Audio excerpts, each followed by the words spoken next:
কি ব্যাপার পণ্ডিত, এত গুম মেরে আছো কেন? সকাল সকাল গিন্নি খুব বকেছেন মনে হচ্ছে। গিন্নির বাক্য সুধায় কান ভরে গেছে, আর কিছুই কানে ঢুকছে না। আরে দাঁড়াও দাঁড়াও পণ্ডিত, দাঁড়াও জ্যোতিষী।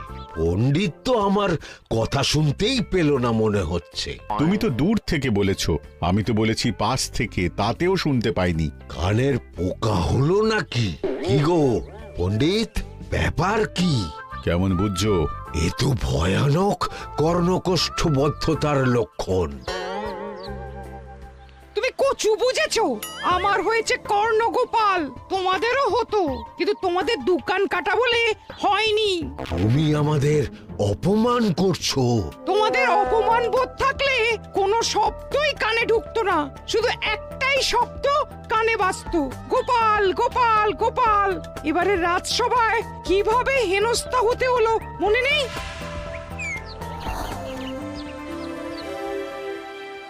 মহারাজ, একটা ভিক্ষা আছে।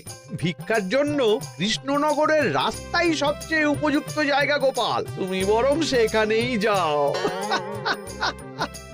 মন্ত্রী মন্ত্রী মশাই ঠিকই বলেছেন মহারাজ।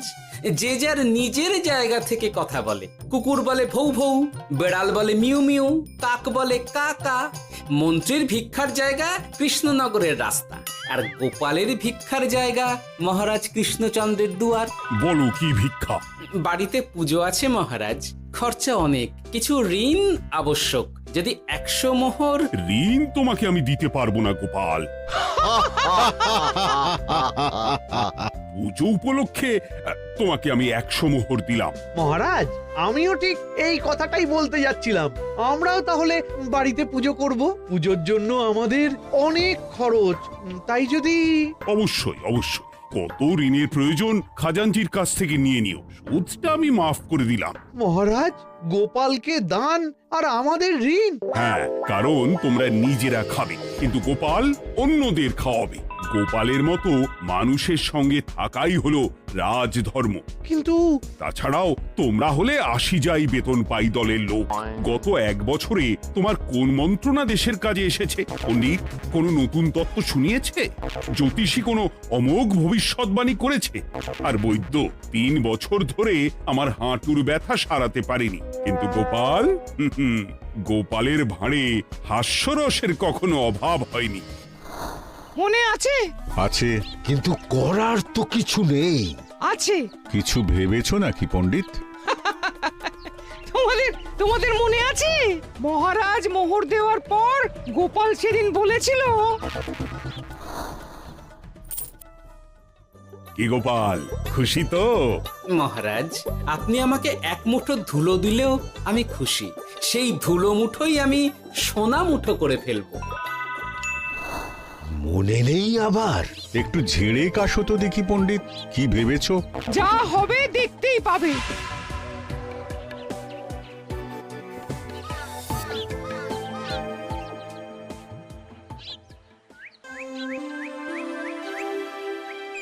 মহারাজের জয় হোক, মহারাজের জয় হোক।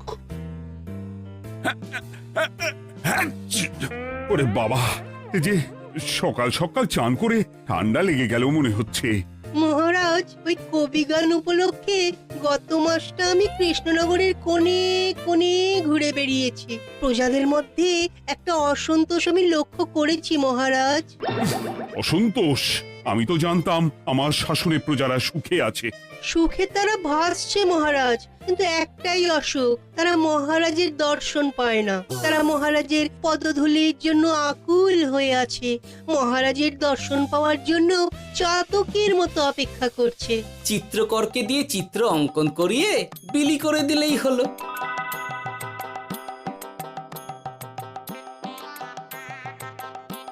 খুব ধুলো হয়েছে মহারাজ, কিন্তু এত ধুলো। কালকের ঝড়ে ঢুকেছে। ঝাড়ুদার,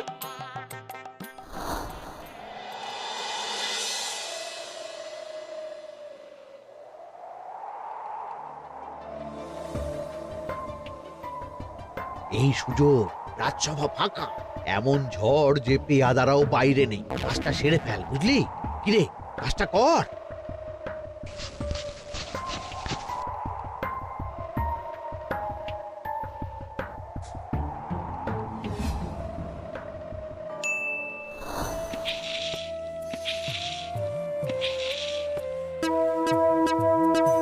এত ধুলো! মহারাজ কাল ঝড়টা বড় সাংঘাতিক হয়েছিল। তা বটে। আচ্ছা গোপাল, তুমি বলেছিলে মহারাজ তোমাকে এক মুঠো ধুলো দিলেও সেটা সোনা হয়ে যাবে। এখনো সেই কথাই বলছি। মন থেকে বলেছিলে না মহারাজকে তেল দেবার জন্য? তেল দেওয়ার দায়িত্বটা তো আপনি নিজের কাঁধেই নিয়ে ফেলেছেন। আমি যা বলি সত্যি বলি। আজ যদি এই 4 ঝুড়ি ধুলো মহারাজ তোমাকে উপহার দেন তখনও একই কথা বলবে? নিশ্চয়ই।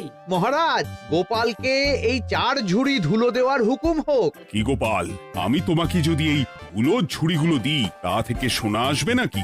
আসবে মহারাজ, মোহরের বস্তা আসবে। যদি না আসে আপনি বলুন। তোমাকে কৃষ্ণনগর ছেড়ে চলে যেতে হবে। রাজি? আর যদি আমি পারি তাহলে আপনাকে এই মন্ত্রীর চাকরি ছেড়ে দিতে হবে। কি রাজি? কি মন্ত্রী, রাজি? রাজি। গোপাল? রাজি মহারাজ। আচ্ছা, আর কেউ মন্ত্রীর পক্ষে বাজি ধরেছেন নাকি? হ্যাঁ, আমি আমি আমি ও গোপাল এবার যে মরণ কুয়োতে ঝাঁপিয়েছে সেখান থেকে আর উঠে আসতে পারবে না। ধুলো থেকে মোহরের বস্তা আসবে, এ হচ্ছে গোপালের উন্মাদ রোগের শুরু।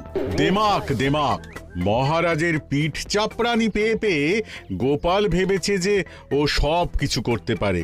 এবার শুধু সেই দিনটার অপেক্ষা যেদিন গোপালকে উল্টো গাধায় চড়িয়ে কৃষ্ণনগর থেকে বার করে দেব। এতটা নিশ্চিন্ত হবেন না মন্ত্রীমশাই। গোপাল কিন্তু হালকা কথা ছুঁড়ে দেওয়ার লোক নয়। কি বলতে চাইছো পণ্ডিত? ওই 4 ঝুড়ি ধুলো থেকে মোহরের বস্তা আসবে? না, তা বলছি না। অন্য জায়গা থেকেও তো মোহরের বস্তা আসতে পারে। তার সঙ্গে ধুলো মিলিয়ে দিলেই কেল্লা ফতে। গোপালের নিশ্চয়ই কোনো পরিকল্পনা আছে।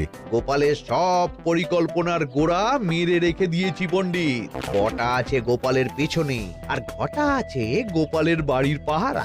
লুকিয়ে কিচ্ছু করতে পারবে না। আরে ওই তো বটা আসছে। বেল্লিক, উল্লুক, তোকে আমি জল বিছুটি দেওয়াবো। গোপালকে ছেড়ে চলে এসেছিস কেন? এই ছেড়ে আসবো কেন মন্ত্রী মশাই? গোপালকে ওর বাড়ির সামনে ছেড়ে এসেছি। ওখানে তো ঘটা আছে। ও বড্ড ঘুরিয়েছে বেটা। কোথায় কোথায় গিয়েছিল গোপাল? 4 ঝুড়ি ধুলো নিয়ে বেটা বাড়ির উল্টো দিকে হাঁটা দিল। চললাম পিছু পিছু যাচ্ছিল কোন দিকে? নদীর দিকে, কিন্তু গোপাল দাঁড়ালো যদুর বাড়ির সামনে। এই যদু হলো সেই লোক যে লোকজনের বাড়িঘর কেনা বেচা করে আর লোক ঠকায়। আগে রাজধানীতে থাকতো। বেটা রাজধানী থেকে এই কৃষ্ণনগরে পালিয়ে এসেছে। এখানেও লোক ঠকাচ্ছে, কিন্তু বেটা এত চালাক যে কিছুতেই ধরা যাচ্ছে না। এইরকম লোককে ধরাচ্ছে হাতে রাখা ভালো নয় কি মন্ত্রীমশাই? সে তো জানি, কিন্তু ওর ওপর মহারাজের কড়া নজর আছে। এখন ওর সঙ্গে সম্পর্ক রাখা খুব ঝুঁকি। যাই হোক, তারপর? হ্যাঁ, তারপর যদু রে। গোপাল খুড়ো, আরে তুমি এখানে কি করছো? দেখতেই তো পাচ্ছিস ধুলো। তবে যে সে ধুলো নয়, মহারাজ কৃষ্ণচন্দ্রের পদধূলি। শুনিসনি বোধহয় এখন কৃষ্ণনগরে সবচেয়ে বেশি চাহিদা মহারাজের পদরেণু। আচ্ছা, মহারাজের পদরেণু নিয়ে যাচ্ছ কোথায়? এই ছোট ছোট পুলিন্দায় ভরে কৃষ্ণনগরের প্রত্যন্ত জায়গায় যেখানে প্রজারা মহারাজের সাক্ষাৎ পায় না সেখানে বিক্রি করব। তোমার কি মাথা খারাপ? পায়ের ধুলো বিক্রি হবে? ওরে, গতবারে মাত্র 1 ঝুড়ি ধুলো 1000 মোহরে বিক্রি করেছিলাম, এবারে 4 ঝুড়ি। শোনো, তুমি আবার ঘুরে ঘুরে বিক্রি করবে কেন? তোমাকে আমি বরং 10 মোহর দিয়ে দিচ্ছি। তুমি আমাকে এগুলো দিয়ে দাও, আর বিক্রি করে যা হবে তোমাকে এই 40 ভাগ দিয়ে দেবো। ওই 10 মোহরে বদমাস যদুকে ধুলো বেচে গোপাল বাড়ির দিকে চললো। বাড়ির সামনে অব্দি পেছনে পেছনে গিয়ে তারপরে এই আপনাদের কাছে আসছি। বলিস কি রে, ধুলো বেচে 10 মোহর? ও মন্ত্রীমশাই, গোপাল তো একেবারে নাড়ি ধরে টান পেরেছি। গেল রাজসভায় এমন সুখের চাকরিটি গেল, এবার আবার রাস্তার ধারে গিয়েই বসতে হবে। এবার নবাবের দরবারে জায়গা আছে কিনা খোঁজ করি গিয়ে। তাত্তেরি 10 মোহর আর 1 বস্তা মোহরের মাঝখানে অনেক রাস্তা, সেই রাস্তায় আমি লোক বসিয়ে রাখবো। আরে আরে ওই তো তোমার ঘটা আসছে। এই তুই গোপালের ঘরের পাহারা ছেড়ে এলি কেন? গোপাল নেই নেই নেই নেই নেই নেই।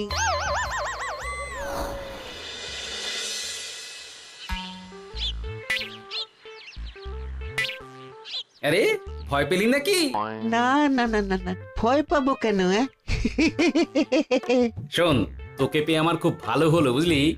তোকে আমার একটা কাজ করতে হবে। বলো বলো। আসলে বুঝলি, আমার না গিন্নিকে নিয়ে তার বাপের বাড়ি যাওয়ার কথা ছিল, কিন্তু হঠাৎ বিশেষ কাজে আমাকে খামবাজে চলে যেতে হচ্ছে। এখন আমি গিয়ে গিন্নিকে বললে বুঝতেই পারছিস কুরুক্ষেত্র হয়ে যাবে একেবারে। তাই আমি কাউকে খুঁজছিলাম যে আমার বাইরে যাওয়ার খবরটা আমার গিন্নিকে গিয়ে দেবে। তুই পারবি বাবা ঘটা?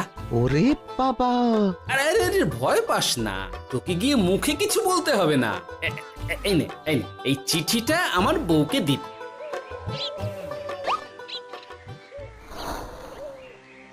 কৃষ্ণনগর ছেড়ে চুপি চুপি চলে যাচ্ছি, চালাকিটা দেখেছেন? ওসব চালাকি আমি তুড়ি মেরে উড়িয়ে দেব। কি করবেন? চারিদিকে আমি অশ্বারোহী গুপ্তচর পাঠাচ্ছি, গোপালকে কোনো চালাকি করতে দেব না।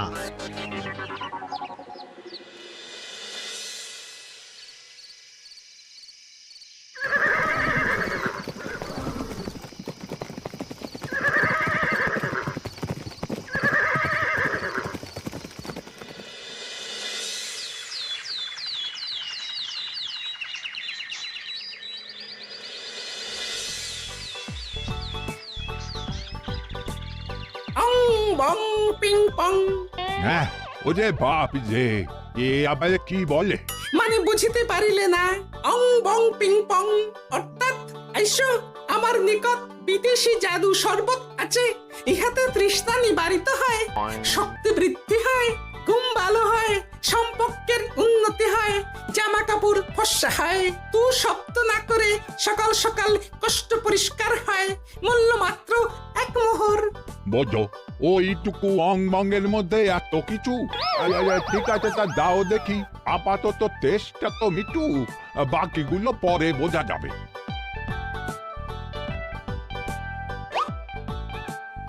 আহা, বড় ভালো খেতে তো। ঠং ঠং অর্থাৎ শক্তি বৃদ্ধি হলো। হ্যাঁ হ্যাঁ, মনে হচ্ছে গায়ে যেন 2 গুণ বল পাচ্ছি। কি হয়েছে ভাই? এ কে? এ ভিন দেশ থেকে জাদু শরবত নিয়ে এসেছে গো। জাদু শরবত? ভিনদেশ?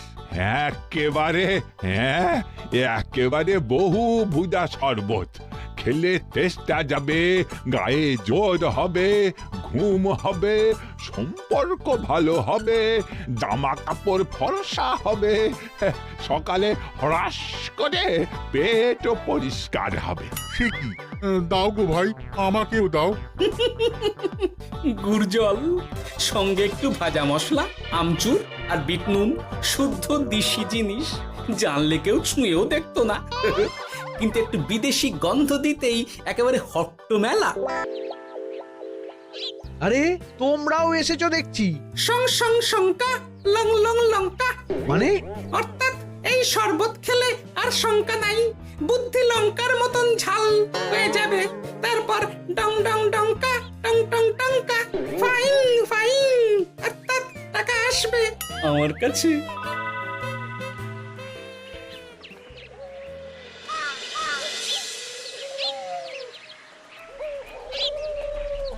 ঝপ ঝপ ছপাং, ভট ভট ফটাং, অর্থাৎ উহাকে দৌড়িয়েছো কেন? বেটা জোচ্চোর অনেককে ঠকিয়েছে। অনেক দিন থেকে তককে তককে ছিলাম। এবার এই ধুলো নিয়ে মহারাজের পায়ের ধুলো বলে বিক্রি করছিল। একটা বেনামি চিঠিতে খবর পেয়ে বেটাকে ধরেছি। ব্যাং ব্যাং বিগ ব্যাং, অর্থাৎ বাহ বাহ বাহ বাহ। বেনামি চিঠিটা আমি দিয়েছিলাম বাবু। বাবা যদু, তুমি সেই রাজধানী থেকে কৃষ্ণনগর অবধি মানুষকে অনেক খোল খাইয়েছো। তুমি এতদিন ঘুঘু দেখে এসেছিলে বাবা। এবার গোপাল নামক হাতটা দেখলে। কতবার বলবো এই সব ধুলো আমি গোপালের কাছ থেকে কিনেছি। যা বলার ওই বিচারের সময় মহারাজকে বলবি। চল চল চল চল চল।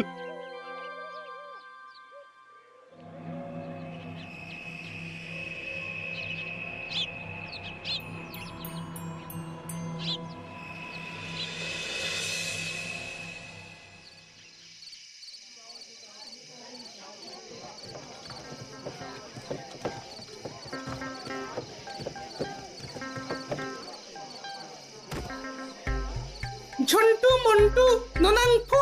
নাও ঠেলা। এ সাহেব বলে কি ফু দিয়ে দিতে হবে? কি বলছো সাহেব?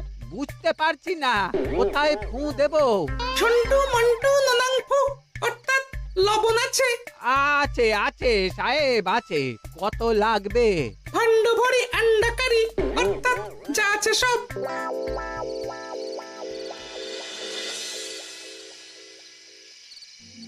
ব্যাস, মোটামুটি আশেপাশে সব দোকানের নুন এখন আমার জিম্মায়। এবার আসল মজা শুরু হবে।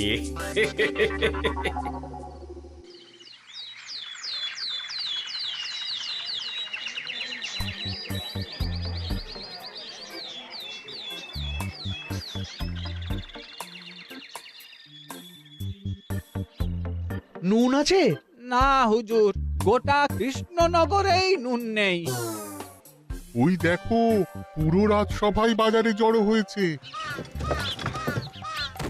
শান্তামনা, শান্টু মন্টু, এ আবার কি বলছে রে বাবা? শান্তামনা, শান্টু মন্টু অর্থাৎ জনগণ শ্রবণ করুন। নান্টু কান্টু নুন কি নেবেন? আন্টু আন্টু আসুন আসুন। আমার আমার এক সের নুন লাগবে। শান্টু অবশ্যই 100 লবণ 10 মোহর। এক সের 10 মোহর? 10 মোহর লইবেন না লইবেন না? না, নেব না। উত্তম উত্তম গান্ডা পিণ্ডে টিসুম টিসুম অর্থাৎ তাহা হইলে নুনের বদলে গৃহিণীর প্রহার ভক্ষণ করুন। আমাকে এক সের নুন দিন। আমাকেও আমাকেও। নুন ছাড়া বাড়ি ফিরলে গিন্নি ঘর ছাড়া করবে আমাকে। শুনলাম কৃষ্ণনগর থেকে নুন উধাও। আছে মহারাজ আছে। কৃষ্ণনগরের সব লবণ আমার নিকটে আছে। 110 মোহর। এত দাম? দাম তো হবেই মহারাজ। লবণ ছাড়া রান্না কেমন হবে ভাবিয়া দেখুন। ঠিকই বলেছ, রাজপাকশালেও তো রান্না বসেনি। 100 সেরের মতন রাজপ্রাসাদে পাঠিয়ে দাও। 1000 মোহর দিয়ে দাও।